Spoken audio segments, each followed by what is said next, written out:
Dinner என்ன செய்கிறோன்னா mushroom biryani, raita, egg pepper roast செய்ய போகும். சப்ஸ்கிரைப் பண்ணிவிட்டு இந்த வீடியோவை ஃபுல்லாக பாருங்கள், ஸ்கிப் பண்ணாது. இப்போ நம்ம வீடியோக்குள்ளே போகலாம். மஷ்ரூம் பிரியாணிக்கு மஷ்ரூம் எடுத்துக்கினேன்.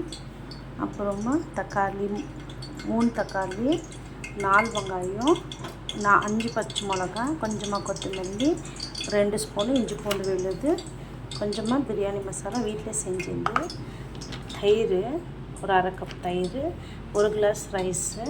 இந்த கிளாஸில் 1 கிளாஸ்னால் 2 கிளாஸ் தண்ணி. ஸோ இவ்வளோ தான். நம்ம எப்படி செய்யலான்னு பார்க்கலாம். கல்பாசி, கொஞ்சமாக சோம்பு போட்டுக்கலாம். வெங்காயமும் பச்சை மிளகாய் இதுலேயே போட்டிருக்குறேன். நல்லா ப்ரௌனாக ஃப்ரை பண்ணிக்கலாம் பிரியாணிக்கு வச்சு. இப்போ நம்ம இது எல்லாத்தையும் ஒன்றா போட்டுடலாம்.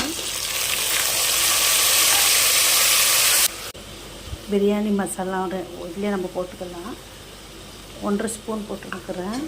வீட்டிலே பண்ணது ஃப்ரெண்ட்ஸ். இதுலேயே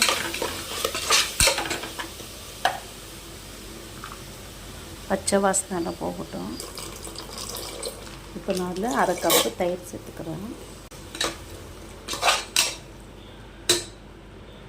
மசாலா பார்த்திங்களா ஃப்ரெண்ட்ஸ், நல்லா ஃப்ரையாக இருக்குது. இப்போ நம்ம இந்த ஸ்டேஜில் போட்டுக்கலாம், ஒன்றும் பிரச்சனை கிடையாது. ஸோ ரொம்ப நேரம் வேக தேவையில்லை, நான் ஜல்தி வெந்துடும் மஷ்ரூமு. ஸோ நம்ம 2 கிழக்கு 2 மிக்ஸ் பண்ணால் போதும். ஒரு 2 நிமிஷத்துக்கு நம்ம இதுலேயே தண்ணி போட்டுடலாம். நம்ம 2 கிளாஸ் தண்ணி சேர்த்துக்கலாம். சால்ட்டு சேர்த்துக்கிறேன் ஃப்ரெண்ட்ஸ், தேவையான அளவு.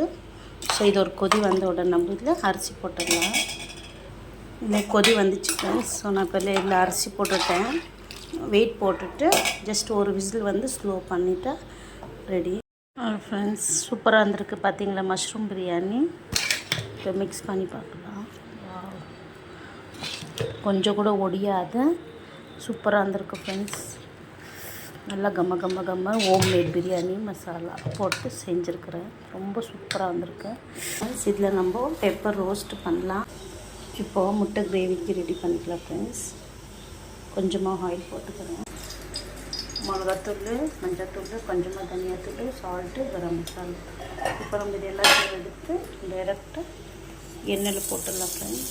ஸோ கொஞ்சம் தீயக்கூடாது, தீயாத ஸ்லோ ஃப்ளேமில் ஜஸ்ட் இதுலேயே முட்டை போட்டுக்கணும். இதை நம்ம அப்படியே திருப்பி போடலாம்.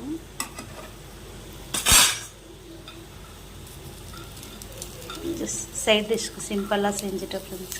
கிரேவி எதுவும் செய்யலை, சாலடு கேட்டான் பையன். ஸோ 2 பேருக்கும் ஜஸ்ட் இது ஒரு இந்த போட சொன்னாங்க. அதுக்கு தான் இந்த ரெசிபி சிம்பிளாக இருக்கும். ரைத்தா ரெடி ஆகிடுச்சு ஃப்ரெண்ட்ஸ். வெங்காயம், பச்சை மிளகா, தயிர், வெள்ளரிக்காய் எல்லாம் போட்டு சூப்பராக ஒரு சாலடு ரெடி பண்ணி. Mushroom biryani, raita, egg pepper masala, சூப்பரான மேங்கோ. ஸோ இன்றைக்கி இது தான் ஃப்ரெண்ட்ஸ். இதை ஜாலியாக என்ஜாய் பண்ணி சாப்பிட போகிறேன். இந்த வீடியோ உங்களுக்கு பிடிச்சிருந்தா ப்ளீஸ் லைக், ஷேர், சப்ஸ்கிரைப் பண்ணுங்கள். நெக்ஸ்ட் வீடியோ பார்க்கலாம். பாய்.